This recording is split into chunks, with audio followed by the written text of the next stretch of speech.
Mon écriture en français n'est pas une trahison, mais une reconquête.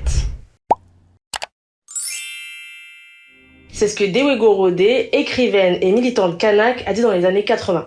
Et c'est un peu la question qu'on va se poser aujourd'hui. Doit-on écrire en français pour être entendu ou dans nos langues pour résister? C'est ce que de nombreux écrivains d'anciennes colonies se sont demandés après la Seconde Guerre mondiale. Mais commençons d'abord notre analyse par une littérature assez méconnue, la littérature kanak. Et pour ce faire, revenons aux bases. Dans la culture kanak, la société s'organise autour de clans qui ont un rôle dans la tribu et la chefferie. Le clan, c'est un système de filiation, mais c'est aussi une organisation politique et sociale. Et dans chaque clan, il y a des rôles, des fonctions qui sont attribuées et qui peuvent dépendre des régions. Le rôle qui nous intéresse aujourd'hui, c'est celui du conteur. Le conteur, c'est celui qui transmet l'histoire du clan. Son rôle, c'est de mettre en forme cette histoire, ses contes. Et pour ce faire, il met à profit ses compétences artistiques et littéraires. Son conte a une harmonie et une structure poétique. Mais ces contes, contrairement à la signification européenne, sont sacrés et ne sont pas destinés à être partagés en dehors du clan.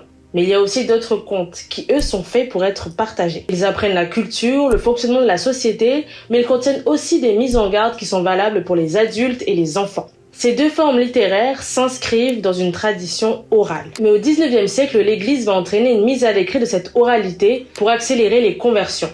En effet, la Bible est traduite dans les langues locales. Par exemple, à cette époque, les habitants de Wailou parlent 4 langues. Le hadjieu, la langue de la région, le français, le latin médiéval et aussi le grec. Mais il y a un impact négatif, c'est que la transmission de ces récits et de ces contes se perd petit à petit. Apprentissage biblique, urbanisation, nouvelles problématiques économiques et sociales, dévaluation de la littérature kanak, parce qu'en effet, la littérature kanak est dévaluée. En fait, elle est carrément invisibilisée. Parce que dans la conception européenne, l'écrit est supérieur à l'oral. Mais après la Seconde Guerre mondiale, période de décolonisation et plus particulièrement dans les années 80, on voit l'émergence d'une nouvelle littérature kanak. Et dans cette littérature, on observe 2 mouvements qui s'opèrent face à la domination culturelle européenne. La première réaction, c'est d'écrire dans la langue de l'oppresseur, pour montrer qu'on est à la hauteur, mais aussi pour réinvestir cette langue, se la réapproprier, un peu comme Dewe Gorode. Et la deuxième réaction, c'est d'écrire dans sa propre langue, quitte à se priver d'un large public. Dewe Gorode, c'est une écrivaine, une poétesse, une militante indépendantiste et une femme politique kanak. Figure majeure de la littérature francophone océanienne, c'est l'une des premières femmes kanak à publier des œuvres littéraires. Et ce qu'elle veut, elle, c'est se servir du français pour créer une interprétation poétique de l'histoire, mais aussi pour communiquer avec d'autres peuples victimes du colonialisme français, de l'impérialisme et du capitalisme. Et les auteurs kanak, en investissant le français, enrichissent cette langue, puisqu'ils apportent leur culture, leur code littéraire, leurs mots, leur poésie.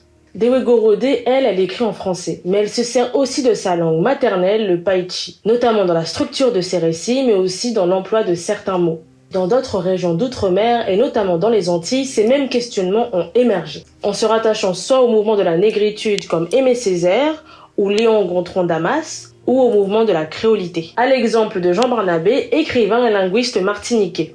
Il milite pour montrer que le créole peut porter des formes littéraires complexes et pas seulement des expressions orales. Et ses écrits participent à une littéralisation du créole, passer de la langue de tous les jours à celle de l'art, de la réflexion, de la poésie, de la philosophie. Et il est l'un des premiers à proposer une grammaire créole. Pour lui, le créole, c'est une langue d'émancipation qui permet de sortir de l'aliénation linguistique. Parce qu'écrire en créole, c'est affirmer une identité affranchie de la domination culturelle française. Alors, doit-on écrire en français pour être entendu ou dans nos langues pour résister ?